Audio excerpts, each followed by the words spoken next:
Hello, we're going to do the UFC 311 postcard breakdown. Yep, I'm doing a postcard breakdown, believe it or not. So let's kick this fucker off. Let me go full screen. Let's see, view, full screen. Let me pull up the Tapology on my phone. There we go. All right, so the first fight was between Tagir Ulanbekov and Clayton Carpenter. I did pick Tagir by decision in my breakdown video, or my prediction video, not my breakdown video. Tagir won by decision. You know, it wasn't the most impressive performance. He was like, I think, a 3-1 favorite, almost a 4-1 favorite. Clayton Carpenter was undefeated prior to this fight. You know, we saw a bit of everything in this fight. I would say Clayton Carpenter's boxing, for the most part, looked better. He was also landing pretty good low kicks. Tagir was having a hard time on the feet, and then probably about halfway through the second round, he actually started to adjust and it started to land his jab more, which was, you know, working. It was taking effect. Mostly Tagir's success on the feet was the jab. But outside of that, I kind of thought Clayton Carpenter was getting the better of the exchanges. He was really chopping up the leg. He was landing some good hooks. And as far as the grappling goes, Tagir was the better wrestler. He was able to get the body locks and get throws, get trips. And just overall, his wrestling was obviously, you know, as most people thought, was better. Clayton Carpenter did have a couple of moments. He did get on top in the second round, was able to get some control time. And, you know, he does have pretty good jiu-jitsu and grappling himself. But ultimately, Tagir just was kind of a step ahead of him in the grappling, was able to get the takedowns and was able to get control time. And won a 3-round decision. Not like a world-beating performance from Tagir, but a win's a win.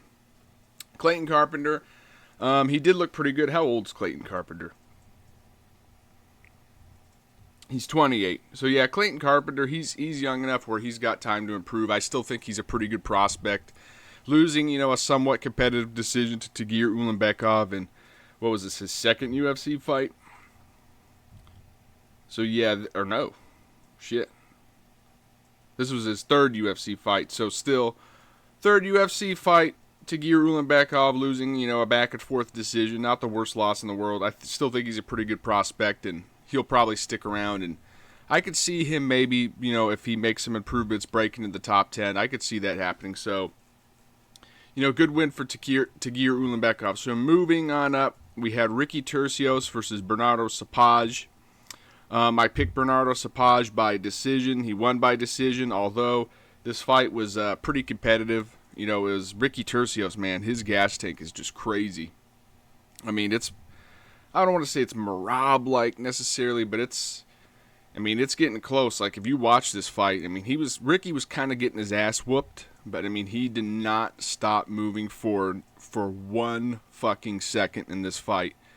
And, you know, Ricky's one of those guys where he's not the most talented, but he's just, he just stays on you the whole fucking fight, man. And that's why I said in my breakdown is like, this fight could be a little more competitive than people think. Because like I said, Bernardo was the better striker. He was the better overall grappler. But Ricky, man, he just has this way of fighting where he just fucking wears on you. And because of that, he could, you know, make fights tough, even though he's not as talented or as skilled necessarily as other guys. And that was kind of this fight. Bernardo did win. You know, he outlanded him in terms of like the damaging shots. He hurt him. He dropped him at one point in the third round. He also outgrappled him for the most part. You know, he was put in a couple of weird spots. I think he got his back taken very briefly. Although I will say this, Bernardo, I think he should be a flyweight because he looked a full weight class smaller than Ricky Turcios in there. And he's very talented and he's very skilled and he is strong and explosive, so he's able to get away with it. But as he moves up in the rankings at 135, I don't know, man. I think he might be a little bit too small for some of those guys. And I'd like to see him maybe try flyweight out. I think that might be a better fit for him in the UFC. But I don't want to see Ricky Turcios get cut because let me look at his record. He's lost 2 fights in a row to Sapage and then to Raul Rosas. He got submitted. And then he won a split decision against Kevin Natividad, and then he lost to Amin Zahabi by decision. He does have a win over Brady Highstand, but He was in the UFC since 2021. He beat Brady Hiestand by split decision. So his 2 wins in the UFC are split decisions, and then he has 3 losses. So he's just, I could see the UFC cutting him, and he's not been the most active, since 2021. So I hope they don't, because I think that Ricky Turcio is one of those guys that, he could make a turnaround in his career if, he applies himself and maybe makes some adjustments, because he is tough and he has some crazy endurance. So I think the UFC should keep, a hold of Ricky Turcios. Hopefully they don't cut him, because I think he's one of those guys, like I said, I could just see him, if he figures some shit out, he could actually become pretty good. So I hope the UFC holds on to Ricky Turcios. But good win for Bernardo Sapaj. Gets it done. Moving on up, we have Rinya Nakamura versus Muin Gafarov.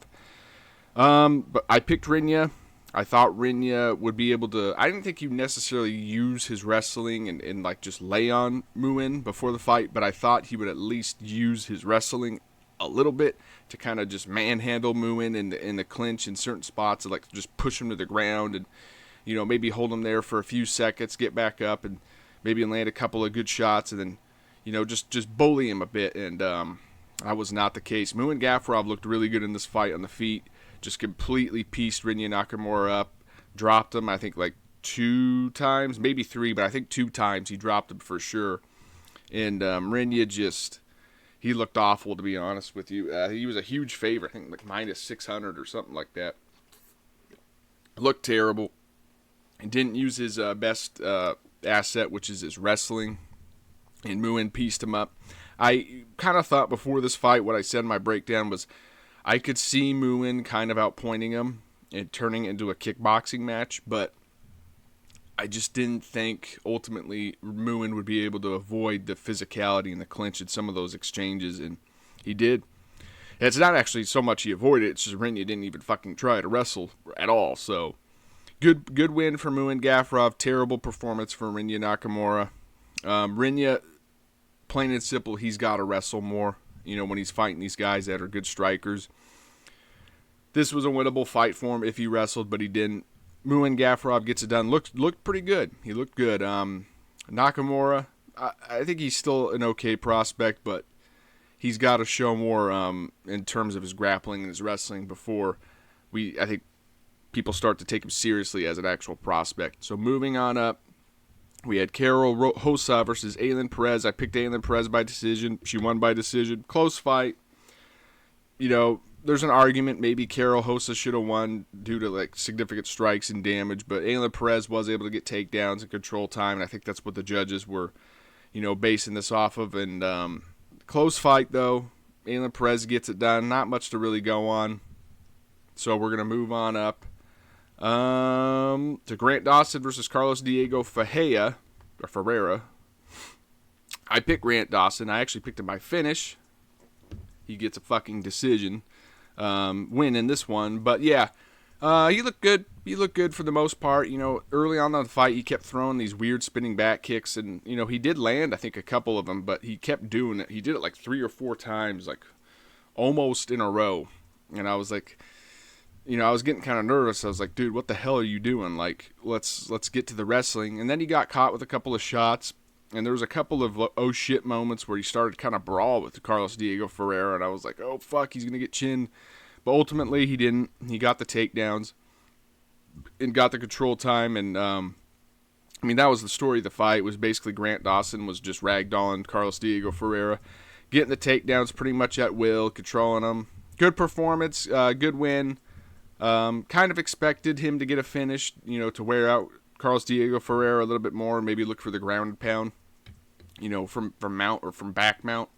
But didn't get it done as far as the finish, but looked good otherwise, got the decision. So moving on up, we had Bogdan Guskov versus Billy Elikana. So this fight, beforehand, I was like dead certain like Bogdan was just going to fucking wash Billy Elikana in the first round. I looked at his record. For one, he weighed in at 200 pounds. He's not a fucking light heavyweight. He's barely even a middleweight, to be honest. There's a lot of welterweights that are 200 pounds, and he wasn't cutting at all. He just showed up fully hydrated at 200 pounds. So that alone, I was like, holy shit, this is not good. This is basically a a big welterweight / small middleweight fighting a fucking light heavyweight. So that was the first, bad sign in this matchup. But Elikana surprised me, man, in that first round. He did get Bogdan's back. It basically had his back the entirety of the first round up until I think the very end.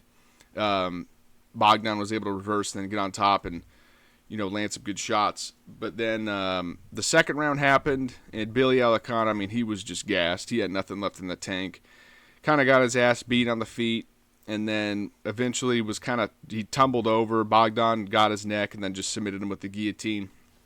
Honestly, though, Billy didn't look too bad in moments. Like I said, the first round he had back control and he looked pretty good.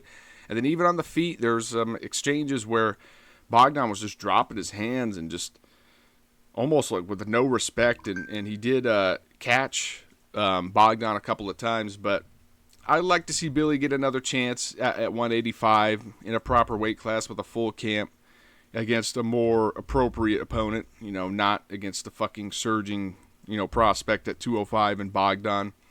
Not a great performance from Bogdan either, to be honest with you.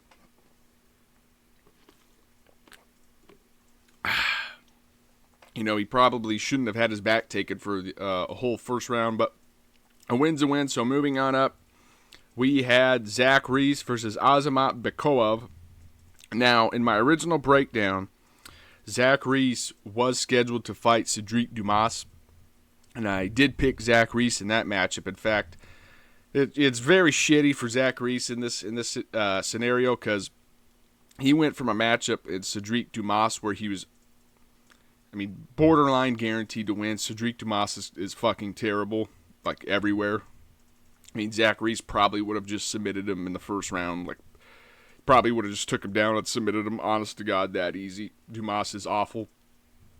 And then he went from that to fucking drawing Azamat Bekov, this Russian fucking savage who's taking his UFC debut on short notice in this matchup. But pretty good, a pretty damn good prospect as I'm trying to find his record. So prior to this fight, Azamat was 18-3, and he fought in LFA, and his last loss was in 2021. And overall, he only had 3 losses. 2 of them were by split decision. 1 was by submission. So this guy was a savage, right? And also, I'm going to be honest with you, just straight up, I don't think this guy's clean. I think he's absolutely juiced out of his fucking mind. I'm just saying it. I don't think Azamat would pass a fucking USADA drug test in the USADA era, but hey, man, what do I know? But anyways, Bekov pretty much destroyed him. They exchanged a little bit on the feet in the first round. Bekov ended up with the takedown, got full guard, and just vicious ground and pound. Knocked out Zach Reese out cold from full guard, and Zach Reese's head bounced back, and he was out for a while, man. It was pretty bad. Sucks for Zach Reese, like I said, because he went from a guy that he was pretty much guaranteed to beat to a guy that was pretty much, I wouldn't say guaranteed to beat him, but pretty favored to beat him. And he did get viciously KO'd. Two knockout losses for Zach Reese in his career in the UFC thus far. He did look good in his last fight, but it's a little bit worrisome, the chin. It's hard to say because, he got KO'd by a fucking slam, and then he got KO'd by Azamat from full guard. It's just hard to say, man. Some of these guys end up just being chinny. We don't know how his training is in the gym. We don't know the kind of wars he's had in the gym. Zach Reese seems like one of those guys that he has skill and he has talent, but I just don't know if his chin's going to hold up. Maybe he should consider moving to 205. He is a pretty big middleweight. I don't know if the weight cut's helping in that regard, but anyways, good win for Azamat. Sucks for Zach Reese. Moving on up, we had Peyton Talbot versus Ione Barcelos. Peyton Talbot was I think a 10-1 favorite, and he got his ass handed to him on a silver platter in this fight. I picked Peyton Talbot beforehand. I thought that Ione Barcelos is a little bit older. I think he's 37. He's had some tough losses in his career. He's had moments in fights where he's looked good, like I said in the breakdown, but then he just falls apart in the middle of the fight, and then the other fighter ends up taking over. We've seen that quite a few times. And I thought that would be similar in this matchup. I thought Payton would be able to stuff any takedowns, that Hayoni might have attempted, and then the strike exchanges. I thought Payton would be able to feint and draw out some reactions and then end up catching him in the second round and KOing him. That was my prediction beforehand. Couldn't have been more wrong. Hayoni Barcelos beat the shit out of Payton Talbot. 10-8 first round, just dominated him, had his back and mount pretty much the whole round. Second round was a little bit closer. Payton had some moments on the feet, but ultimately Hayoni was able to get a takedown, dominant position again, won the round. Third round, kind of the same thing. Payton Talbot had some moments on the feet. Also, Hayoni cracked him with some big shots too as well, but then got the takedown, dominated him on the ground. That was pretty much the whole story of the fight. Though, let's break this down a little bit though. Hayoni, obviously, huge upset win for him. Payton Talbot, a lot of people were riding with him on this one. Obviously, he was a fucking 10-1 favorite. Got destroyed, just completely dominated. In hindsight, some people might say it was easy to see this coming because, like I said, some of Payton's earlier fights, I think the Contender Series and then his debut, he was controlled on the ground for pretty much an entire round in both of those fights. Now, to his credit, he was able to, in the second, third rounds, bounce back and actually finish his opponents. But, this isn't necessarily anything new. Let me get some water. This isn't anything new. We've seen him get controlled in moments for almost an entire round in two fights against lower level guys. So this was, a big step up for him. And Hayoni just Hayoni exposed him. This wasn't, in my opinion, a case of a guy just having an off night. This was a case of a guy having a skill gap, between UFC level and then regional level. Payton Talbot's grappling is a regional level fighter's level of grappling. It isn't UFC level. He's a very good striker. He is a very good striker. He's very good at distance management and timing and drawing reactions and then countering. He is good. He's legitimate on the feet. But I just don't think his grappling is up to par in terms of UFC level. He was training with Cade Rutatolo, I think, who is one of the better grapplers, around his weight in the world, if not the best. So that's obviously good, but he just needs more grappling training, more wrestling, more grappling, getting back up to his feet. It's pretty much that simple. One thing I will say positive, though, is that he didn't quit. Payton Talbot did not quit in this fight. He did not stop trying to win. Even when he was getting his ass whooped, he came out in the second and third round, and on the feet, he went for it. He was trying to draw out, Hayoni in a bit of a brawl. He was taunting a bit. He was smiling. Even though he was getting his ass kicked, he was trying to win. He was trying to make something happen, make a moment happen. And I'll give him credit for that because, look, some guys, if they kind of get their ass kicked, the first two rounds, they basically kind of go into a defensive shell. They don't really try to win the fight. They just try not to get finished, and they basically accept a loss. And to Payton Talbot's credit, he did not do that. He kept trying to win to the end of the fucking buzzer, and I'll give him credit for that. That's a good, attribute to have in a fighter. I like to see that. That means that, in those tough fights in the future, he's going to have good chances to still win. He's not going to just fucking, I lost the first round, so now I'm not going to try in the second, third. I'm just going to lose a decision. Nah, he went for it. So I'll give him credit for that. But obviously there's some massive holes in his game that he needs to fill. And Hayoni Barcelos exposed that at a higher level that we saw a little bit in those earlier fights against the lower level guys. So Payton Talbot, I'm not writing him off yet. But I do think going forward, he's going to need some pretty specific matchmaking, some very favorable matchups, and really work on his wrestling and grappling, obviously. And, I think that his team and his camp at the UFC should probably do him a little favors, because otherwise, if they just keep giving him guys like Barcelos and better guys, they're just going to fucking ragdoll him, out-grappling him. And he's probably going to be cut from the UFC and have to work his way back up through the regional promotions, which is okay, but if he wants to stay in the UFC, he should be a little more careful with his matchmaking moving forward while he improves his skill set. Moving on up, we had Kevin Holland versus Reiner de Ridder. I picked Reiner de Ritter by submission. He won by submission in the first round. I'll be honest with you, he did it a lot easier than I thought he would. I thought Kevin Holland would have more moments on the feet and make him work a little harder. I mean, I said this for a while now, but Kevin Holland, he doesn't seem like he gives a fuck. He shouldn't be fighting at middleweight. He should be at 170, and he's also getting injured in these fights. Some people have, had theories that he's faking them. I don't think he's necessarily faking these injuries. The dude's fought a fuck ton of times since he's been in the UFC, since 2017? He's fought over 20 times, I'm pretty sure, which is a crazy schedule. So look, dude, he's going to have injuries and lingering injuries. There's no way he's not going to have fucking injuries from 20 fights plus the training that he does, in between that. There's just no way he's not going to have some injuries. And I think that he's fighting injured. Like, there's no way his rib was completely fucking ready to go, since the Roma Dolidze fight to this fight. There's no way. There's no way he was 100% healthy. Even the Wonder Boy fight where he broke his fucking arm. There's no way he was healthy going into those next 3-4 fucking fights he had in that quick, of back-to-back turnarounds. Kevin Holland is, he's fucking probably feels like a broken fucking eggshell walking into these fights. He needs to take a year off.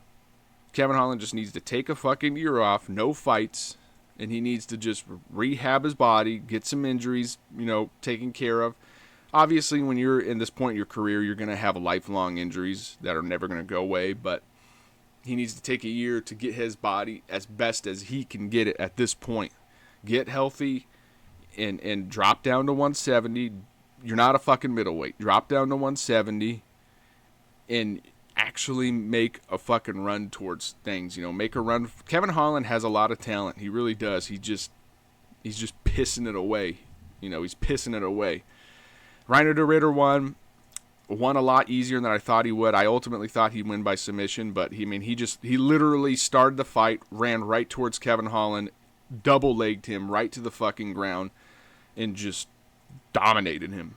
He ended up taking his back and then just submitted him like that. I mean, it was really that easy. Like, there wasn't any struggle at all in this matchup for Reiner. And I hope this is kind of an eye-opener for Kevin Holland. A lot of people have been shitting on him because of the Rampage podcast, and I get it. I get where people are coming from, and but I like Kevin Holland still, and I think that he can actually make a run for things at 170 if he actually just takes a little time to get his body and his mind right and really put his foot forward to make a run at things. And I hope he does do that. Moving on up, we had Jailton Almeida versus Sergey Spivak. I picked Almeida by submission. I thought he was going to run right through Spivak. Honestly, Spivak did a little bit better than I thought he would in this fight. Almeida kind of rushed things early, went for a takedown, and Sergey Spivak actually hit him with a nice little throw and was on top of Almeida in full guard for a little bit. And I was like, oh shit, man, like Spivak, that was pretty nice. But ultimately, Almeida was able to reverse the position and get his back, and then just TKO'd him with a ground and pound at the end of the first round. Good performance for Almeida. I mean, at the end of the day, look, he finished a fucking top 10 heavyweight in the first round. He had a moment where he didn't look too great, where he got reversed, got taken down, was on his back, which is pretty rare. We haven't really seen that. But reversed the position, ended up on his back, and ended up finishing the fight still by the end of the first round, which is really impressive. Both of these guys weighed in, I think, at Almeida was, 235, and Spivak was 232. Pretty small for heavyweight. Either of these guys can honestly fight at 205. In fact, Almeida has fought at 205. I actually think he's fought at as low as welterweight, a long time ago. But Spivak, I think, should consider moving down to 205. Almeida, I would like to see him stay at heavyweight. I said in my pre-fight breakdown, I think he's Aspinall, Jones, and Curtis Blades, in my opinion. And I'll throw Gane and Volkov in there too, or the only heavyweights, in my opinion, that are real contenders for a belt.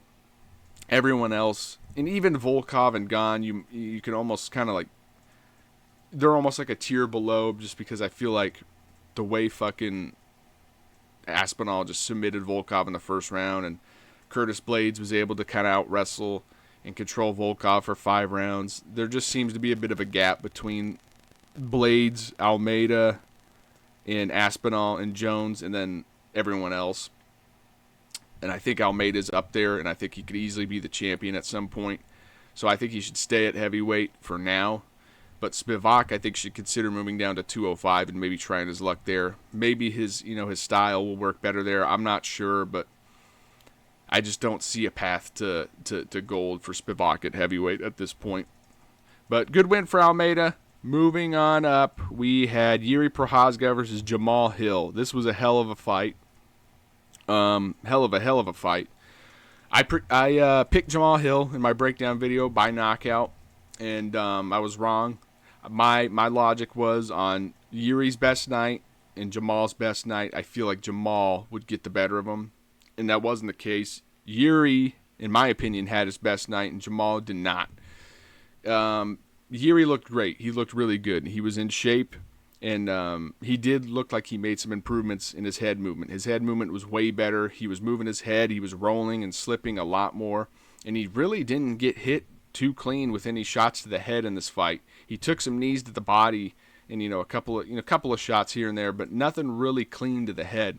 This was actually one of the first fights where I think Yuri hasn't really gotten visibly wobbled or like rocked in the UFC, which is a good sign. Because Jamal Hill is a fucking power puncher, man. So that's actually pretty impressive. That this is the one fight Yuri's had in his UFC career where he hasn't gotten wobbled or rocked. His head movement looked great. His counters looked great.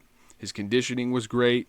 Jamal Hill looked decent. He looked okay, but he looked like a guy who was coming off a couple of injuries, who had to get back into shape to fight.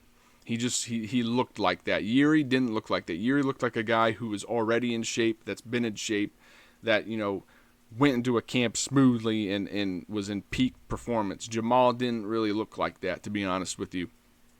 He fought his ass off. He had some moments. He might have won the second round, but ultimately he got finished in the third round. He did get dropped in the first round, recovered, showed a lot of toughness, showed a lot of grit.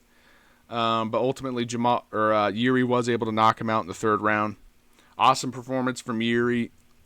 Jamal Hill, I know this is going to sound cliche, but this is where really the hardest part starts, is now, because now Jamal can't allow himself to balloon back up to 250, 60 pounds and get out of shape, because that's the kind of shit, man, that for one causes injuries, and for two, it doesn't allow you to make improvements, because you're basically in between. You balloon up after your fight, and then you're 255, and then you get a call from the UFC and say, hey, we got a fight at this date, and then you got to fucking basically go to fat kid camp and try to lose weight, so that by the time that you're in the end of your training camp, your training camp is just to lose weight. It's not even to like make improvements or train specifically for your opponent.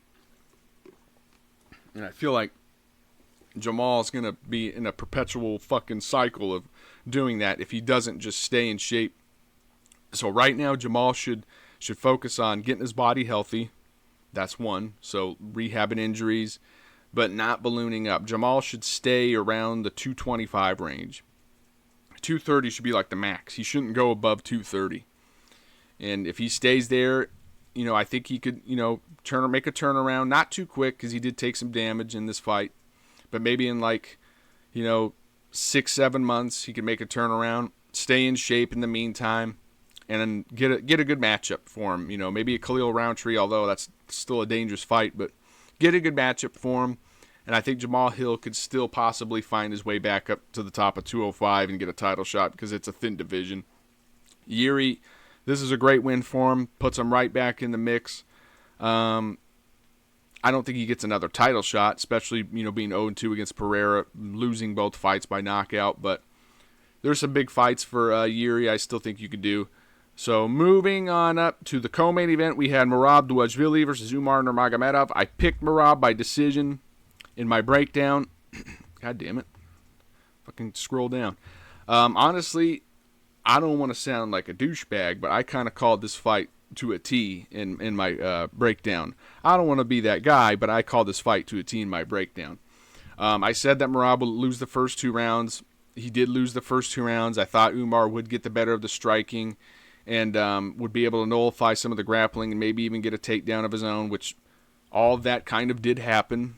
Not as far as the takedown. Umar wasn't like taking Umar or Merab down and controlling him, but he did get a takedown. I think he did have his back very briefly. So there was a little bit of control time for Umar, but not a whole lot. But yeah, Umar won the first 2 rounds, but this is what I said in my pre-card breakdown. In predictions, I said Umar gets tired. Now, when I said Umar gets tired, I'm not saying like he has a bad gas tank. He actually has a very good gas tank. But in that Corey Sandhagen fight, there was moments in that fight in the 3rd, 4th, 5th rounds where you could visibly see Umar fatigued, and you could visibly see him kind of stalling out certain positions to rest. And I said this in my pre-fight breakdown. You can't do that shit with Merab, man, because he senses it. He literally, if that motherfucker sees you take one breath out of your mouth, he's putting the foot on the fucking gas and he's not letting go. And that's exactly what happened. He saw Umar take one breath out of his fucking mouth and he just didn't stop. He just didn't stop moving forward.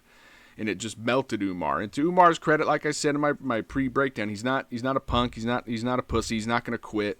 He's going to keep fighting. He's gonna fight through the fatigue, and he did, but he was wilting. You know, you could visibly see him wilting. He was fatigued, he was gassed, and Merab wasn't. Merab just wasn't. He just fucking just kept going. Like I said in my pre-fight breakdown, he's not human. You know, he's not human. He's on EPO, probably. He also has very good genetics, and he works very hard. And that's just...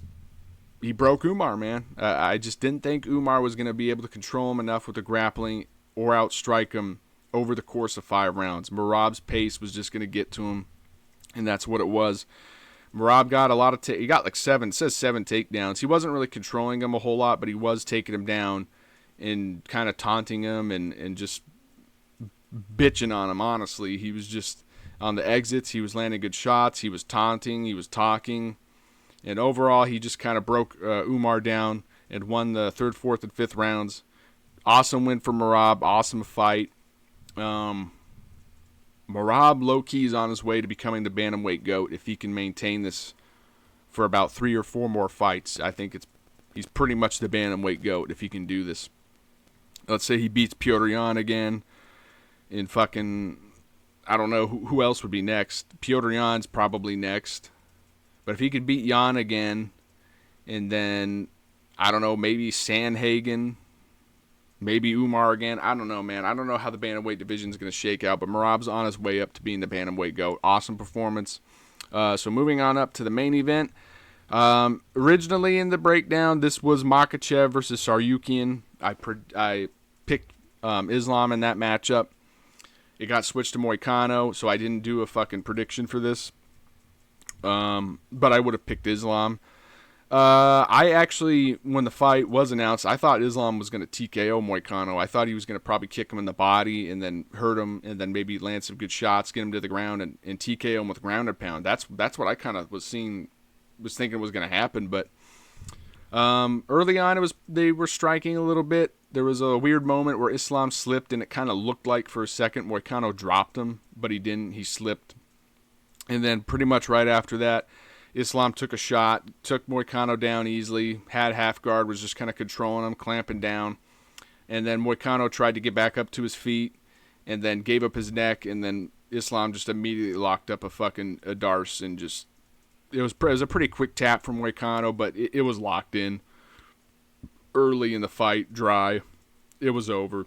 There's nothing Moicano could do. He had to tap. And that was that.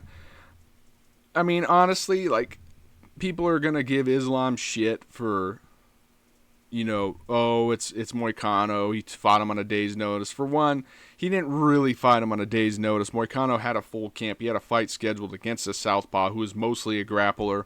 And Beneil Dariush, obviously, much different styles, a much different level. Islam is, you know, on fire, and he's on top of the world right now, but still, Moicano had a camp. It's not like he just rolled off the fucking couch and showed up and fought. You know, he had a camp.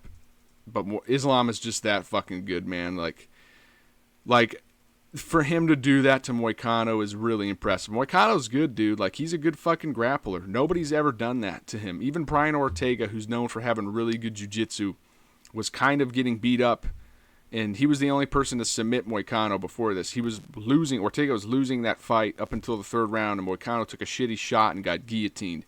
And that was the only time Moicano got submitted prior to this. And again, that was like the third round in a fight Ortega was losing in kind of a Hail Mary guillotine. Makhachev just fucking took him down and just said, I'm going to Darce choke you right now. And he did just that, which is fucking crazy to do to a guy like Moicano. Because, look at RDA. Even RDA, who beat Moicano on short notice, that was actually short notice for Moicano. Wasn't able to submit him. He beat his ass and was able to control him on the ground, but didn't submit him.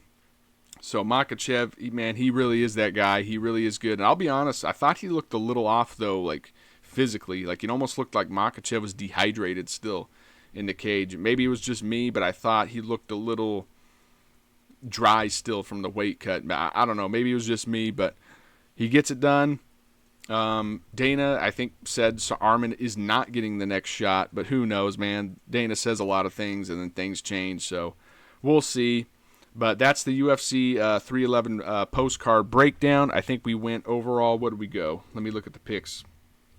So we went 1, 2, 3, 4, 5, 6, 7, 8, 9, 10. So we went 10 out of 13 on picks on this card. I did have Rinya Nakamura. He lost. I had Peyton Talbot. He lost. And then I had Jamal Hill. He lost. So, yeah, 10-3 overall on this card. Pretty good. What's the next card? Let's see. The next card is Adesanya versus Imavov, February 1st. So we'll do a breakdown for that card another time. So anyways, guys, thanks for watching. Maybe I'll do a stream one day. I don't know. We'll see. But yeah, thanks for watching. This is the UFC 311 postcard breakdown. And I will see you assholes next time. Have a good day.